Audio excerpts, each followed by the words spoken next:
a dosimeter or a flow meter or a measuring device, any measure, a pH meter, it must be calibrated, like all measuring devices according to ISO 9001. However, if that verification of accuracy that we do, that calibration, if we find out that our measuring device does not conform to requirements, then we must assess the validity of the previous measuring results.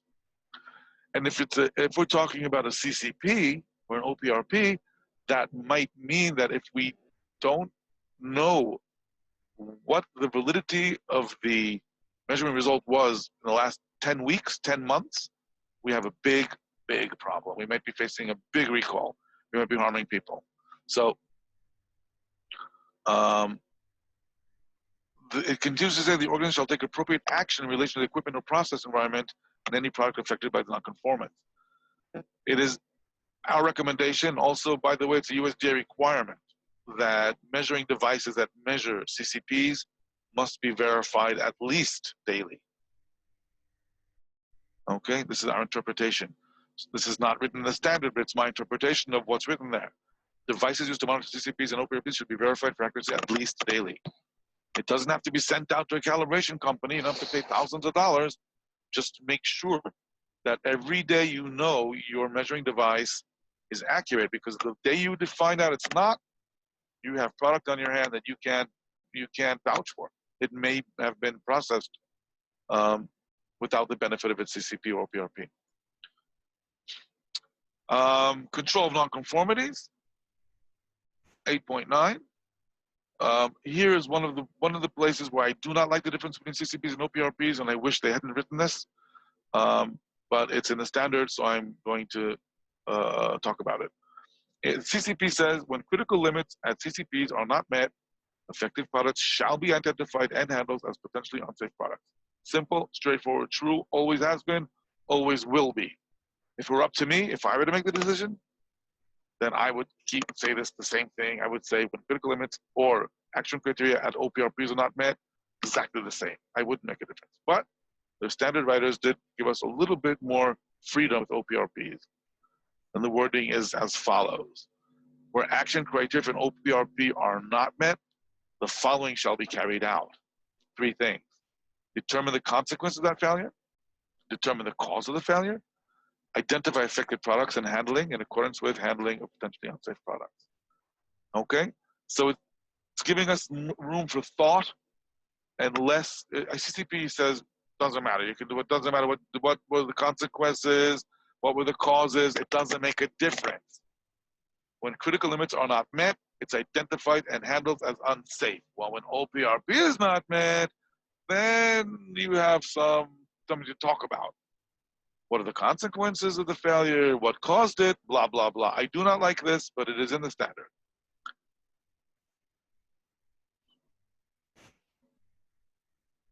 Okay.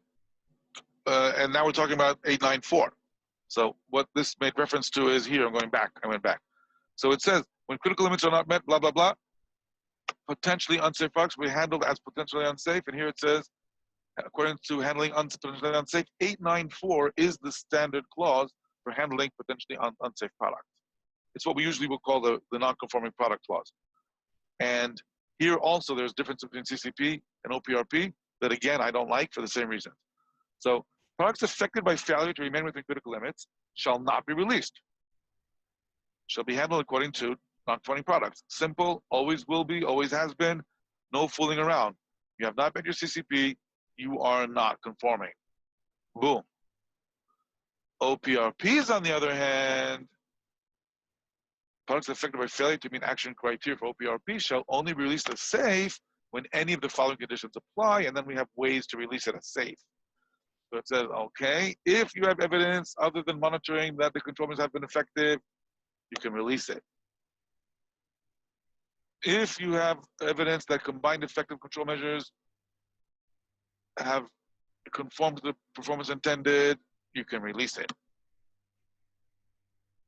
If you have sampling, analysis, other verification activities that show that the product meets acceptable levels, then you can release it.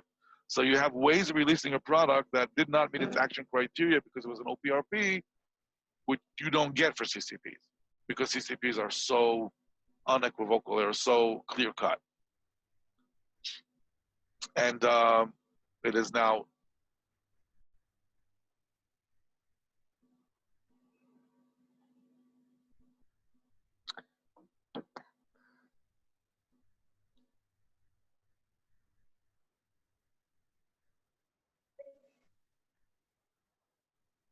Сейчас лекция закончилась, сейчас я включу практическое занятие по...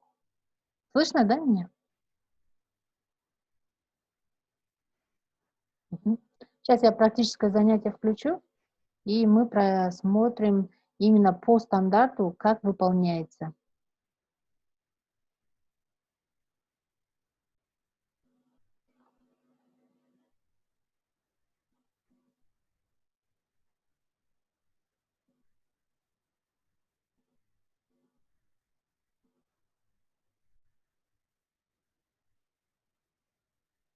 Regular city health inspection.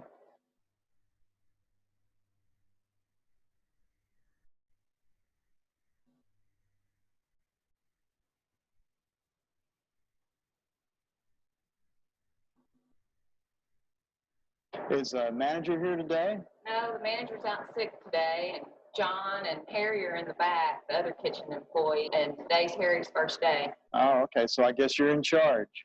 I guess so. All right. So what are you doing there? I'm sanitized the probe, and now I'm checking the temperature of the fajita meat. Very good. 170 degrees. It needs to hold at 140 or hotter. That's very good. And I noticed when you did sanitize your probe, you need to remember also to sanitize your thermometer holder. Okay.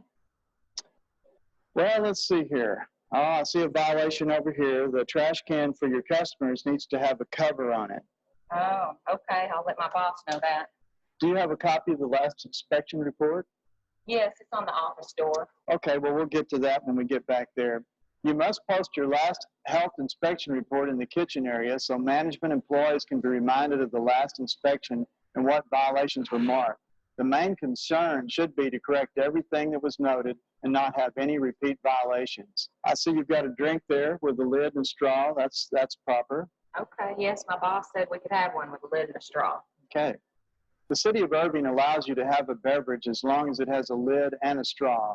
We do not allow any bottles, cans, or coffee mugs, or any other type of open container. This is to minimize hand-mouth contamination. I notice you've got 2 rings on. We only allow 1 ring, 1 tight watch. My boss said I could have a ring on both hands. No, we only allow a ring on 1 hand. Oh, okay. An employee is allowed to wear 1 wedding ring and a tight-fitting watch on hands. Necklaces should be tucked into the shirt, and no dangling earrings or bracelets are allowed. It is virtually impossible to properly wash hands with jewelry and eliminate all germs. Okay, let's see here. It looks like your apron and your hair restraint is proper. Looks real nice. It's important to have your hair properly restrained so that hair doesn't fall into food. A hair restraint is required unless the hair is worn in a style that is acceptable. Nothing in front of the ears or on the forehead. Okay, let's see here. Your single service forks, spoons, and knives, those need to be inverted so that your handle is up. Oh, okay. Your single service containers here are properly inverted. That's good. And your signs over here, looks like you have your food permit sign, your food manager's certificate, your Heimlich maneuver poster, no smoking poster, and on your buffet line, you have your please use a clean plate sign. That's very good. A current food establishment permit is required to be posted, as well as the establishment's registered food manager's certificate.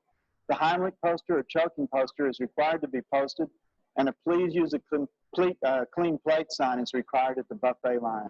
Looks like your lights are covered under your serving line here. That's very good. And your milk's iced down, and I don't see any expired dates. No, we check those every day to make sure there's no out of date. That's very important. Very good. Well, I'm ready to check the back room now. Okay. Thank you. Have your food permit, food manager certificate, and the choking sign posted in a clearly visible location. Wear clean clothes and be neat in appearance. Wear only 1 wedding ring, no other rings or bracelets. Have hair properly restrained or worn in a style that does not require a head cover. Drink only from an approved container, a lid and straw. Store all utensils for customer use, handles up. Store all takeout containers inverted. Have probe thermometer readily available and sanitized before each use.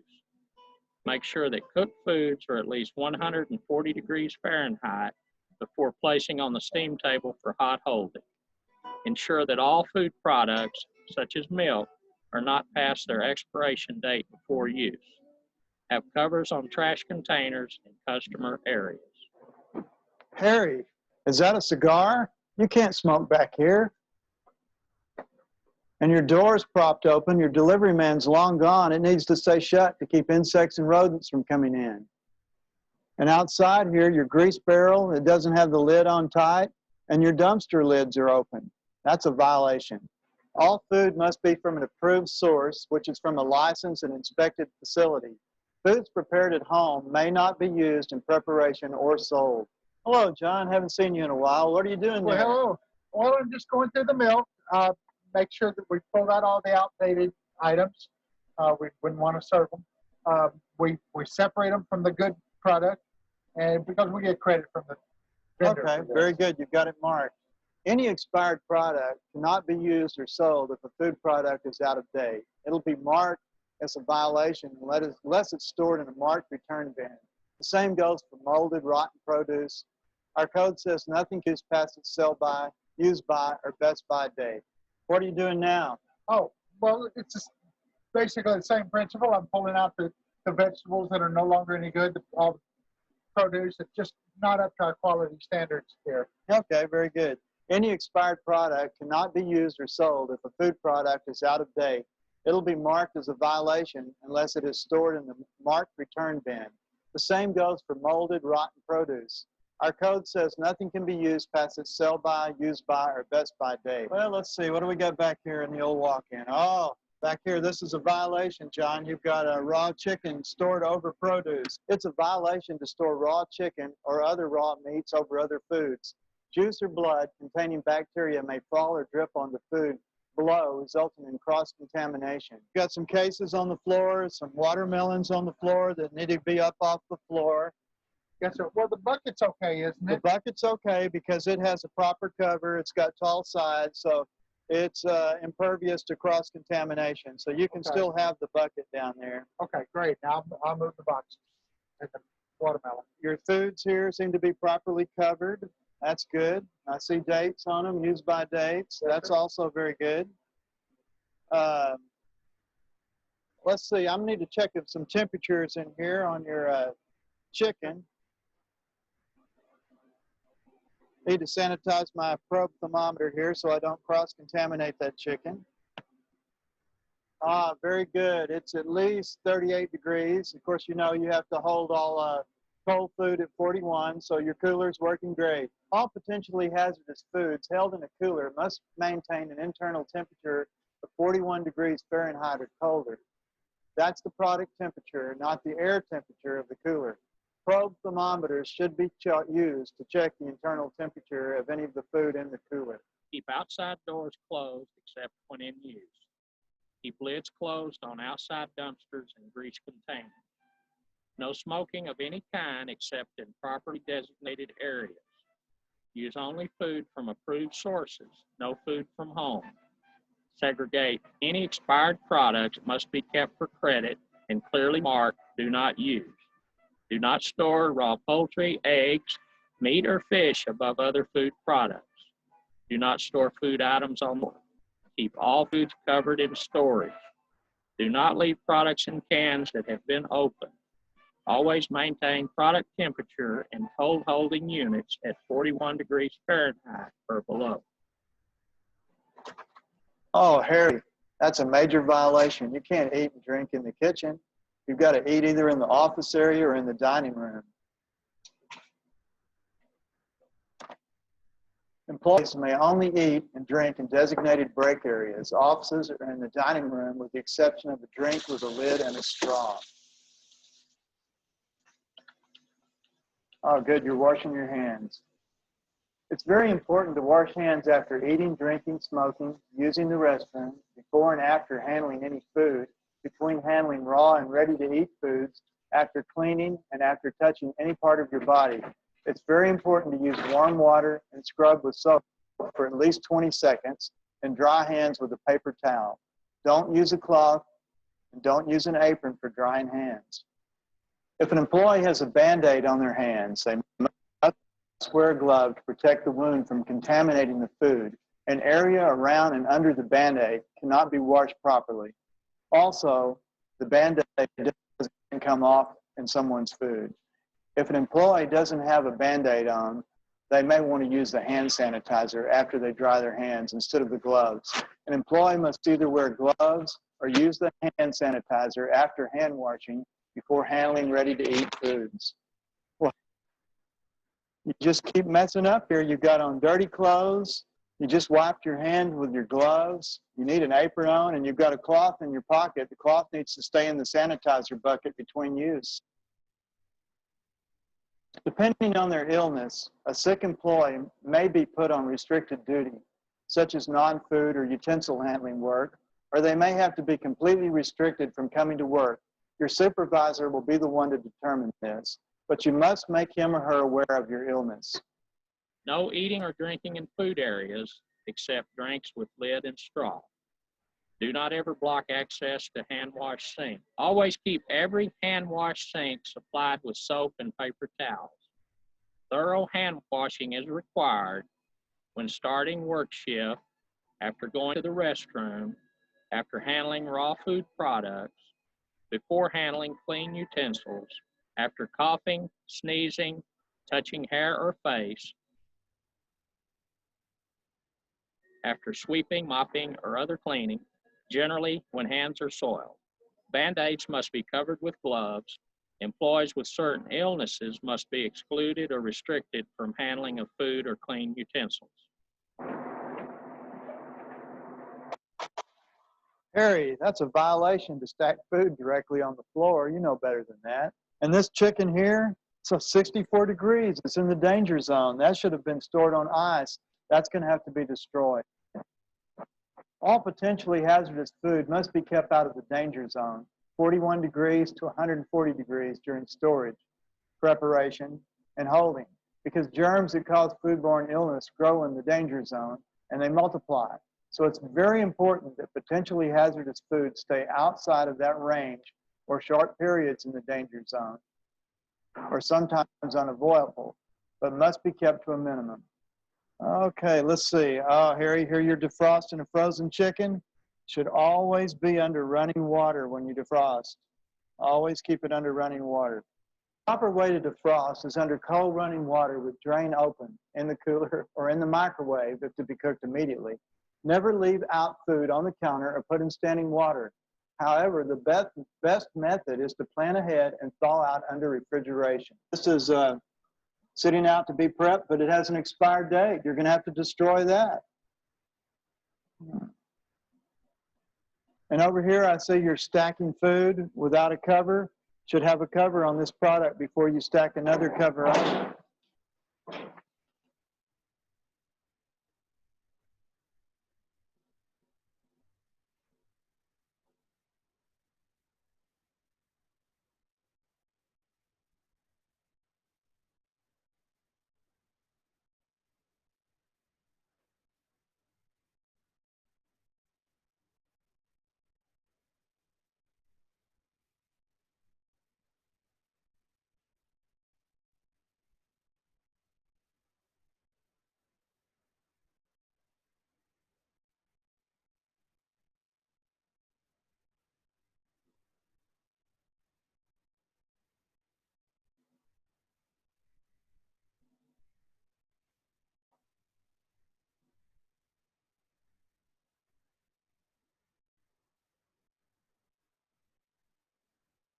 And that can that you're opening is dented.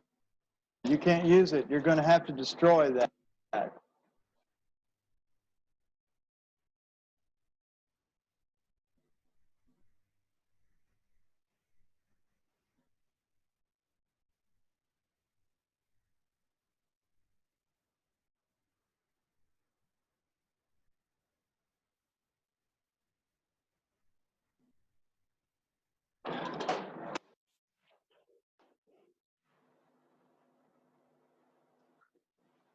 Harry, that's not a hand sink, that's a prep sink. You just washed your hands on top of your defrosting chicken and contaminated it. Only wash your hands in a hand sink. What are you doing there, John? Oh, I'm just setting out the chips for tonight's meal. Good, you got gloves on, that's great. Yes, sir. We always make sure to wash our hands and don a fresh pair of gloves before we handle ready-to-eat food. That's correct. Oh, I see you've got your bulk bins here all labeled. You've got tight lids. But what's this? Oh, you're using a styrofoam cup for a scoop. All scoops must have a handle, and then you need to keep the handle sticking straight up out of the product to prevent cross-contamination. Well, let's see how the dry storage room looks. Well, here's a violation right here. We have some single-surface containers that aren't stored in a closed bag to protect them from dust and debris. And over here we have food stored in an open bag, which should be poured into a bulk bin with a lid and a label to prevent it from contamination. And we have foil on top of the scale. We don't allow foil to be used there. And here looks like some salsa that says refrigerate after opening, and that should have been put in the cooler after it was opened. All products that say refrigerate after opening must be held in a cooler or on ice at 41 degrees or colder. If not, it'll have to be destroyed. Always read the labels and know your products.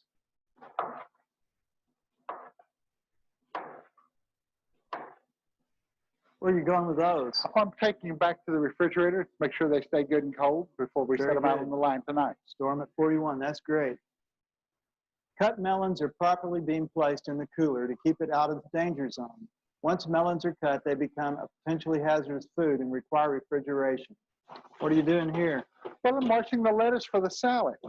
Again, we got to make sure all the contaminations are gone, as much of it as possible. You know, it comes out of it's the plant grown in the field. Good. So we're just double checking, double washing. Keep food at proper temperature and out of the danger zone. Hot 140 degrees Fahrenheit or cold 41 degrees Fahrenheit.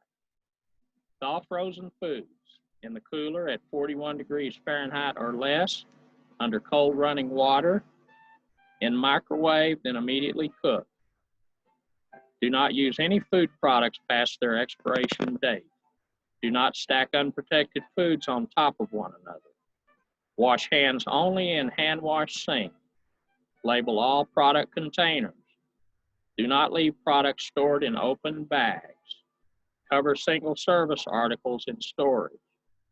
Read labels. Refrigerate if necessary. Handle ready-to-eat foods properly. Do not use rotted or spoiled produce or products. Thoroughly wash all produce before using. Cindy, you know to wash your hands after touching food, right? Yeah. Very good.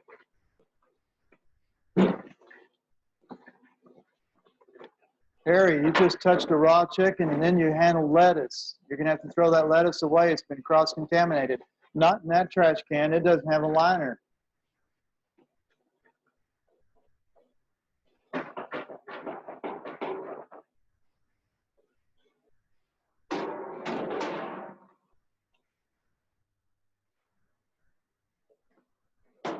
Harry, there's blood all over this lettuce. You cross-contaminated it. That's going to have to be thrown away.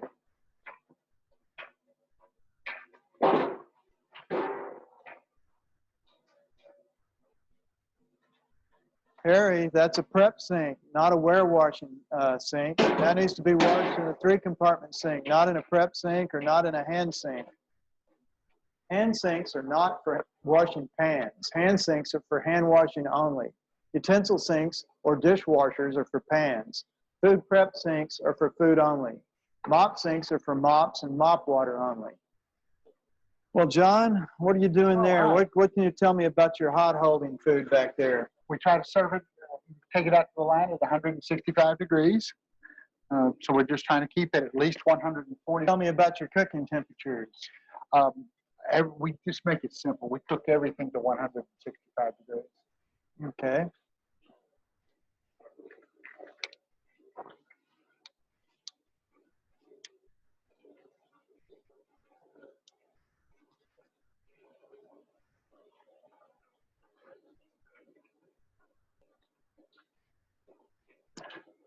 Okay.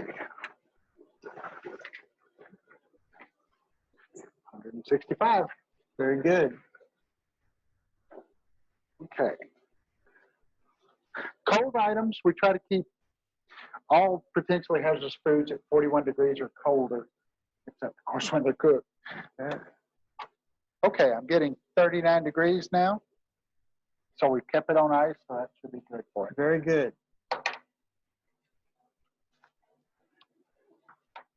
Harry, you're using a trash can for a table. You can't do that. You're cross-contaminating your food prep service there. And John, over here, you have some cardboard on the floor. We don't allow cardboard on the floor, only a rubber mat that can be properly sanitized. Okay, I did notice that earlier. I'll make sure it's gone. Okay, thank you. Is this your sanitizer bucket?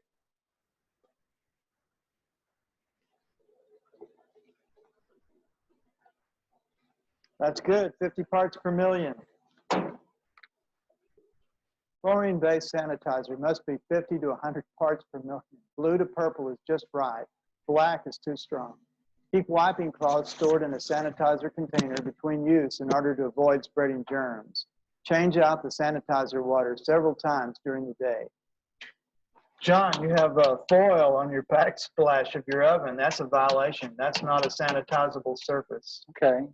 And also your wooden spoon there, we don't allow wooden spoons because they can't be sanitized properly. Oh, all right. I'll get rid of it. Always wash hands after handling raw meats before going to another task. Avoid cross-contamination in storage by never storing raw meat products over other foods. Do not wash anything in hand wash sink except hands. Always maintain and check frequently hot and cold holding temperatures. Cook foods to the proper temperature. To be safe, cook all meats to an internal temperature of at least 165 degrees Fahrenheit. Have containers of sanitizer at proper concentration for wiping cloth storage at each workstation. Do not use cardboard as a cover on the floor. Do not store utensils on cloth. No foil on surfaces or to line pans. No tape on utensils and no wooden spoons. Do not use single-service articles such as paper cups for scoops or food storage. Always keep product scoop handles out of the product.